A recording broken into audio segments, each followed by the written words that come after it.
लगाकर की खुदकुशी, आरोपी युवक की तलाश में जुटी पुलिस। पेपर लीक होने की वजह से लखनऊ, दिल्ली, जयपुर और इलाहाबाद केंद्रों पर हुई आरपीएफ और आरपीएसएफ की कांस्टेबल भर्ती परीक्षा निरस्त। चारों केंद्रों पर दोबारा परीक्षा की तिथि जल्द होगी घोषित। 160 साल पुरानी तार सेवा के सफर का आज अंतिम दिन। आज रात से हमेशा के लिए बंद हो जाएगी डाक विभाग की तार सेवा। और वेस्टइंडीज में जीत दिलाने के बाद आराम करेंगे धोनी। जिम्बाब्वे दौरे के लिए कोहली को सौंपी गई टीम की कप्तानी।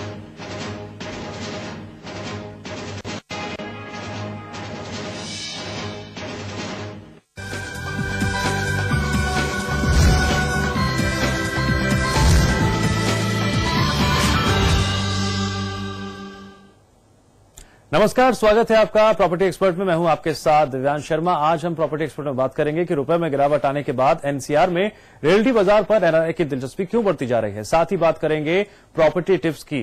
हमारे साथ स्टूडियो में खास मेहमान मौजूद हैं, प्रॉपर्टी एक्सपर्ट एचएल पासी जी। आपका बहुत बहुत स्वागत है एचएल पासी जी। और साथ ही मौजूद हैं मेरे सहयोगी सौरभ साहनी भी। चलिए शुरू करते हैं आज का प्रॉपर्टी एक्सपर्ट।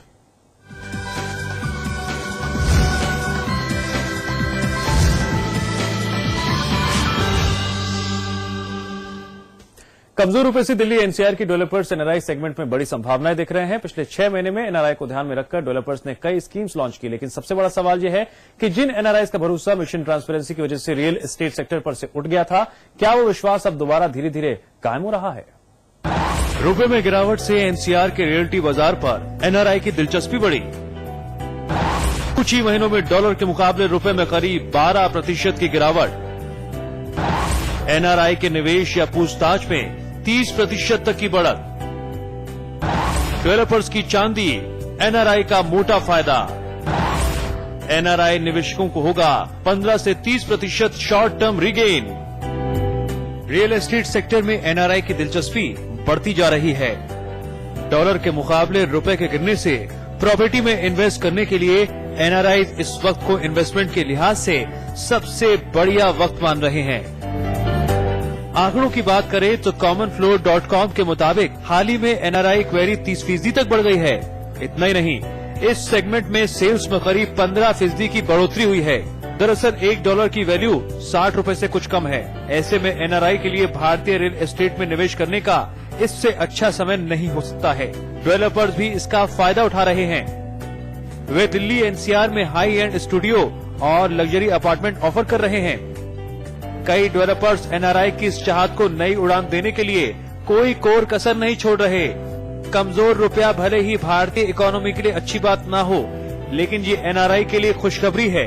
पिछले कुछ सालों में देश में प्रॉपर्टी की कीमतें तेजी से बढ़ी हैं और आने वाले समय में भी इसमें गिरावट के आसार भी बहुत कम नजर आ रहे हैं। जो एनआरआई पहले ही निवेश कर चुके हैं और होम लोन चुका रहे हैं, उनके लिए इसे बंद कराने का ये सही समय है। कमजोर रुपए से रियल एस्टेट में तेजी से निवेश बढ़ा है। पिछले 3 महीने में सेल्स 10 से 15% बढ़ी है। डेवलपर्स के मुताबिक कस्टमर्स विदेश में रियल एस्टेट प्रोजेक्ट देख चुके होते हैं, इसलिए वो यहाँ के प्रोडक्ट की वैल्यू समझते हैं। उनमें से अधिकतर एनआरआईज लोक लुभावन रेट मिलते ही एक बार में निवेश करने का फैसला कर लेते हैं।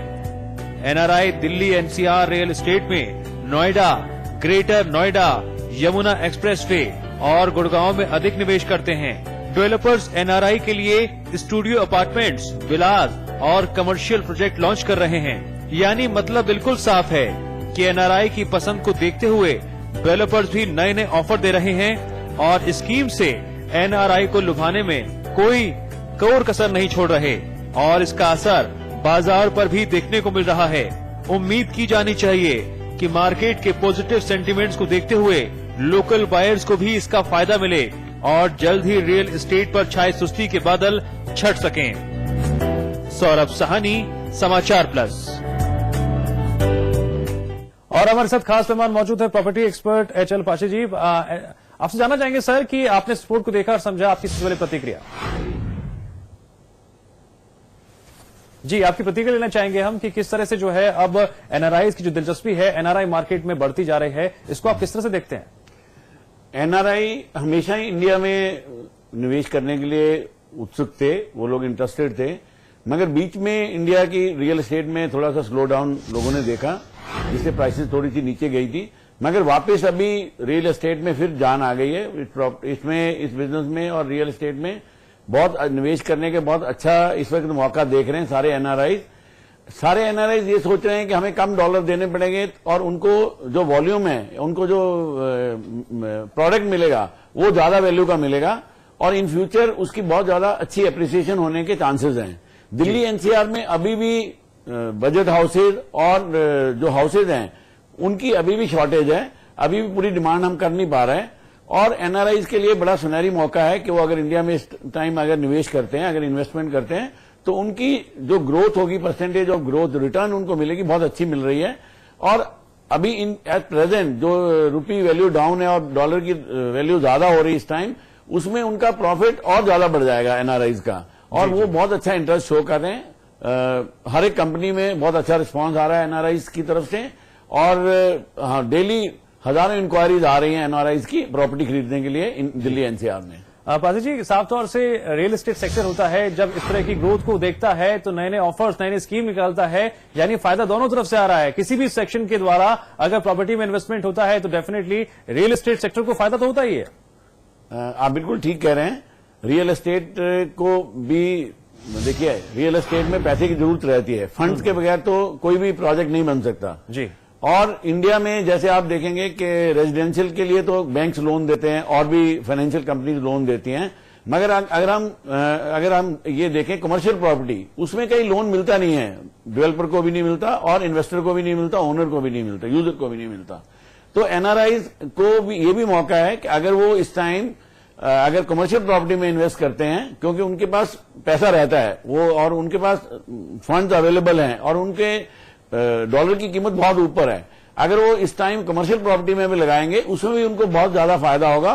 और साथ साथ हमारी जो रियल एस्टेट की इंडियन इंडस्ट्री है, the people who are into commercial properties, हमें भी फायदा होगा क्योंकि हमें लिक्विडिटी, हमें मतलब कैश पैसा आ जाएगा, जिससे कि सारे डेवलपर्स अपने प्रोजेक्ट कंप्लीट कर पाएंगे टाइम पर और डिलीवरी दे पाएंगे। जी सौरभ, आपकी भी मार्केट पे लगातार नजर बनी हुई है, क्या देखते हैं आप? देखिए, एनआरआईज के लिए बहुत अच्छा मौका है इन्वेस्टमेंट करने का इंडिया में। चाहे वो एनसीआर की बात करें, एनसीआर में सबसे ज्यादा इन्वेस्टमेंट कर रहे हैं एनआरआईज। मिनिमम उनको जो रिक्वायरमेंट है वो मान के चल रहे हैं कि अगर हम इन्वेस्टमेंट करते हैं तो हमें शॉर्ट टर्म में गेन में हमें 15 to 30% का रिटर्न जल्दी से जल्दी मिल जाएगा। हर साल एनआरआईज ये जो अगस्त और सितंबर और जुलाई का टाइम होता है, इसमें सबसे ज्यादा इन्वेस्टमेंट्स करते हैं। इंडिया आते हैं, वहां पर रिसर्च करते हैं काफी सारी और खूब सारी इन्वेस्टमेंट करके जाते हैं। हर साल एक एनआरआई की बात करें तो साल 2 साल में एक इन्वेस्टमेंट करके ही जाता है एनआरआई जितने भी आते हैं। तो उनके लिए बहुत प्रॉफिटेबल है। इस वक्त रुपया डाउन हुआ है, उनके लिए जो चीज उन्हें आज 50 लाख की मिलती वो उन्हें उनके डॉलर के हिसाब से वो चीज उन्हें 10 से 15 लाख रुपए सस्ती मिलेगी। तो ये एक बेनिफिट्स मिलेगा। साथ ही बिल्डर्स नई नई स्कीम्स निकाल रहे हैं उनके लिए अट्रैक्ट करने के लिए एनआरआईज को, चाहे वो 50-50 की स्कीम हो, चाहे वो 30-40% की स्कीम हो, नई नई स्कीम्स है, अदर चार्जेस वेव ऑफ करे जा रहे हैं उनके लिए। और साथ ही जो एनआरआईज एक डरते थे रियल एस्टेट में इन्वेस्टमेंट करने के लिए कि जो एक ट्रांसपेरेंसी नहीं रहती थी, उसको भी क्लैरिटी लाने की बिल्डर्स कोशिश कर रहे हैं। चाहे वो उन्हें रिटर्न कमिटमेंट करी जाए या एग्रीमेंट्स के थ्रू कमिटमेंट करी जाए या मेल्स के थ्रू उन्हें रेगुलरली इंटीमेट किया जाता है कि सर आपका इतना एप्रिसिएशन हो गया, इतने आपको प्राइस एप्रिसिएशन मिला है इस प्रॉपर्टी में। तो ये सब बेनिफिट्स उनको मिल रहे हैं साथ के साथ। जी अचल जी, आपसे समझना चाहेंगे कि आने वाले दिनों में से आप किस तरह से देखते हैं कि इम्पैक्ट पड़ेगा बाजार पर भी और रियल एस्टेट की ग्रोथ पर भी, और क्या ये फायदा आम बायर्स तक पहुंचेगा? देखिए, जैसे मैंने पहले एक्सप्लेन किया कि रियल एस्टेट की इंडस्ट्री एक ऐसी है कि जिसमें फंड्स की बहुत जरूरत रहती है और फंड्स जैसे रियल एस्टेट के डेवलपर्स हैं, हम लोग हैं, इसमें फंड बहुत सारे फाइनेंशियल इंस्टीट्यूशन से मिलते नहीं हैं। जी। और हमारी इंडस्ट्री को ये फायदा है कि अगर रियल एस्टेट में एनआरआईज इन्वेस्ट करते हैं तो एटलीस्ट हमारे पास फंड्स रहते हैं प्रोजेक्ट कंप्लीट करने के लिए हमारी इंडस्ट्री के पास।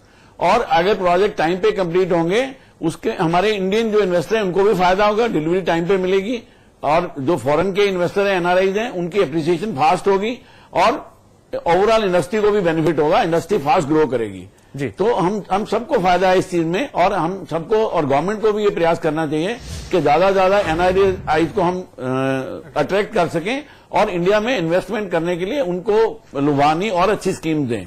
मासी जी, एक चीज आपको ये नहीं लगती है कि एनआरआईज के लिए, बिल्डर्स के लिए एक ऐसा क्लाइंट है एनआरआई जो कि ज्यादा डिस्कशंस नहीं करता, ज्यादा डिस्काउंट्स के लिए उनसे माथापच्ची नहीं करता है, तो एक इजी टारगेट हो जाता है बिल्डर्स के लिए, तो उन्हें प्रॉफिटेबल भी होता है वो चीज।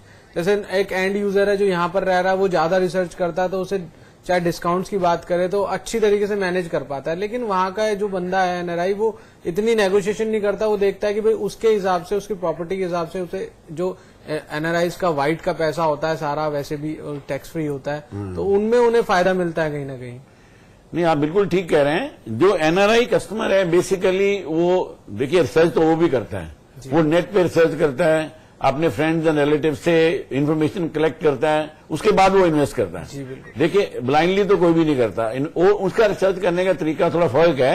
हाँ, एक आप ठीक कह रहे हैं कि वो हैगलिंग नहीं ज्यादा करता, वो ज्यादा डिस्काउंट के पीछे नहीं जाता, वो ये देखता है कि मेरी रिटर्न फास्ट कहाँ है और कौन सा प्रोजेक्ट जो है वो वायबल है, कौन सा प्रोजेक्ट आगे, कौन सा बिल्डर आगे डिलीवर करेगा, वो क्रेडिबिलिटी देखता है बिल्डर की, डेवलपर की, वो चीजें ज्यादा मैटर करती हैं उसके लिए। पास्ट प्रोजेक्ट्स कैसे रहे हैं, पास्ट प्रोजेक्ट कैसे रहे हैं, क्या है, ट्रैक रिकॉर्ड कैसा है बिल्डर का, बिल्डर की रेपुटेशन मार्केट में कैसी है, और वो अगर उसको अश्योर्ड रिटर्न दे रहा है, कई प्रोजेक्ट में अश्योर्ड रिटर्न भी है, कॉमर्शियल प्रोजेक्ट में वो एनआरआई क्लाइंट ये देखते हैं कि अश्योर्ड रिटर्न की गारंटी क्या दे रहा है, तो वो जो डेवलपर है उनको कैसे इंश्योर करेगा कि उनको पैसा टाइम पे मिलता रहे उनकी रिटर्न का। और जब एप्रिसिएशन होती है तो टाइम टू टाइम उनको इन्फॉर्मेशन चाहिए कि मेरी एप्रिसिएशन कितनी होगी, कब मैं एग्जिट करना चाहता हूं, कब मैं एग्जिट कर जाऊं।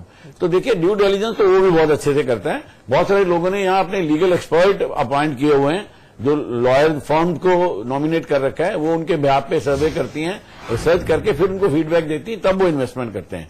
मगर आपकी बात ठीक है, उसमें नेगोशिएशन कम होती है, मगर ड्यू डिलिजेंस वो भी अच्छे से करके फिर इजी टारगेट हो जाता है थोड़ा बिल्डर के लिए। आप बिल्कुल ठीक कह रहे हैं, बिल्डर के लिए ईजी है। और मैं तो ये कहूंगा कि जो अच्छे बिल्डर्स हैं, जो ऑनेस्टली काम कर रहे हैं, प्रोजेक्ट पे डिलीवरी कर रहे हैं, उनके लिए तो बहुत इजी है कस्टमर वो, क्योंकि वो उनकी तरफ से ट्रांसपेरेंसी है और सारी चीजें क्लैरिटी। चलिए ओवरऑल जो है मार्केट पर इसका इम्पैक्ट देखा जा रहा है। अच्छा इम्पैक्ट पड़ेगा सर मार्केट में इसका, और रियल एस्टेट इंडस्ट्री को फायदा होगा, हमारी इंडियन इकोनॉमी को फायदा होगा जी, और जनरल कस्टमर को भी इनडायरेक्टली फायदा होगा। चलिए एचएल बसु जी, आप स्टूडियो में आए, आपका बहुत बहुत शुक्रिया, और सौरभ आपका भी बहुत बहुत शुक्रिया इस तमाम जानकारी और बातचीत के लिए। और फिलहाल हम यहाँ छोटे से ब्रेक के लिए रुक रहे हैं। ब्रेक के बाद हम बात करेंगे प्रॉपर्टी टिप्स की।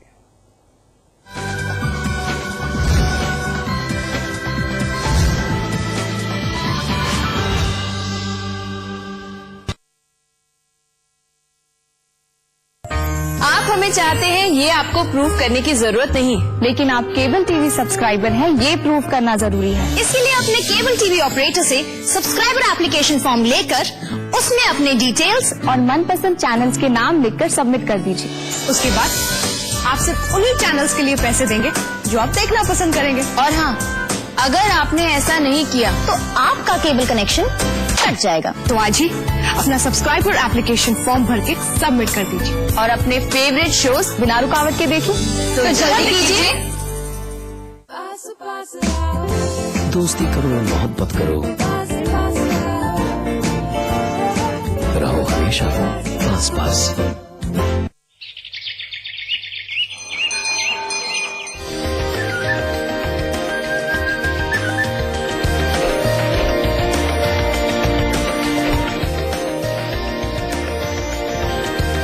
पेंटागन मॉल हरिद्वार उत्तराखंड का सबसे बड़ा मॉल और मल्टीप्लेक्स निर्माता सुपरटेक। क्या? My love of my life, Julie. उंगली खुजली ने प्लान बनाया क्विकली और 5 दबाया क्वाइटली। रिफ्रेशिंग मिनी गम। आजली क्या? खोल दो इन खिड़कियों को, इन दरवाजों को,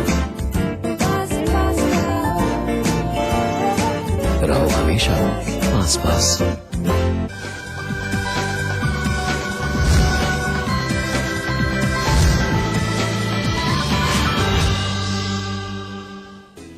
स्वागत है ब्रेक के बाद। आप देख रहे हैं हमारी खास पेशकश प्रॉपर्टी एक्सपर्ट। प्रॉपर्टी एक्सपर्ट के इस सेक्शन में हम बात करेंगे प्रॉपर्टी टिप्स की। कारपेट एरिया और सुपर बिल्ट अप एरिया, ये नाम कई बार आपने सुना होगा जब आप अक्सर फ्लैट खरीदने या देखने के लिए जाते हैं, लेकिन क्या सही मायनों में इसका मतलब आप समझते हैं?